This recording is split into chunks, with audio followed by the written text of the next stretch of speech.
some decks that people were tearing apart and some other things, and I got reclaimed redwood, so I'm recycling that to build my hives. So I can be environmentally friendly and responsible as well as build a good hive. And I wanted to try redwood at least because it's very insulative, it's very weather resistant, and extremely rot resistant. They don't even usually pressure treat it even for decks or for building things outdoors with, because it's naturally so rot resistant. And of course you don't want to use pressure treated wood in your hives ever. I've seen some beekeepers do that and it just horrifies me. I mean, that can get in the honey.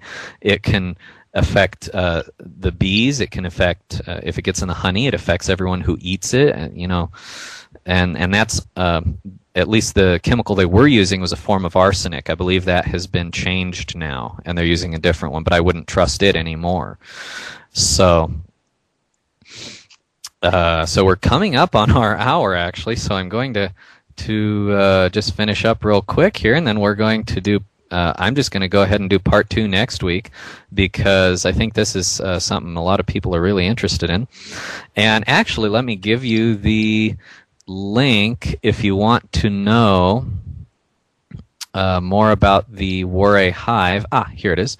This is actually a site that tells you step by step how to build the Warre beehive, and it's free. It's just posted on this website, and you go page through page through page, and there's brilliant photographs, just wonderfully clear, that show you everything that you need to do for this.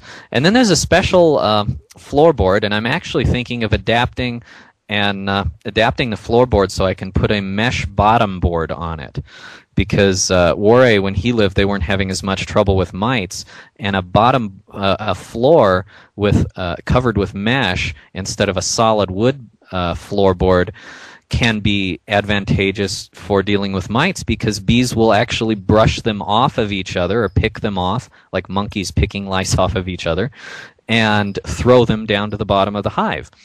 And if there's a solid wood board there, then the mite might just hitch a ride on another bee back up to the top of the cluster and get back up into the swing of things. But if there's a mesh bottom board there, then the bee falls through that to the ground, and they can only crawl a few inches. These mites, they can't go very far.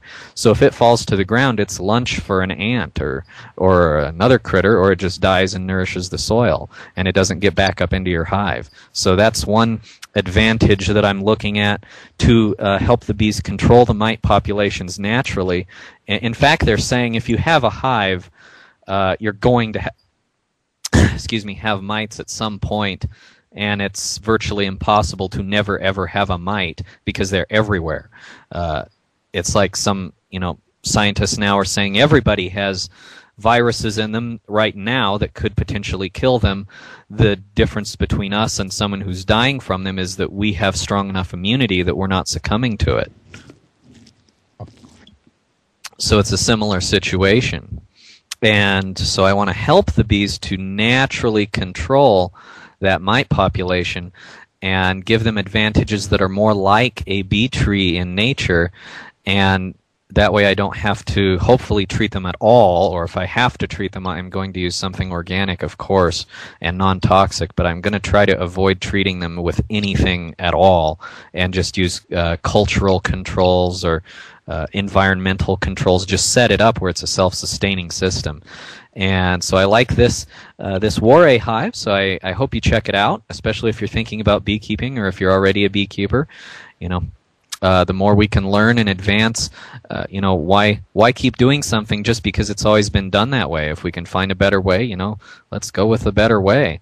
So I hope you try it out, see how it works for you.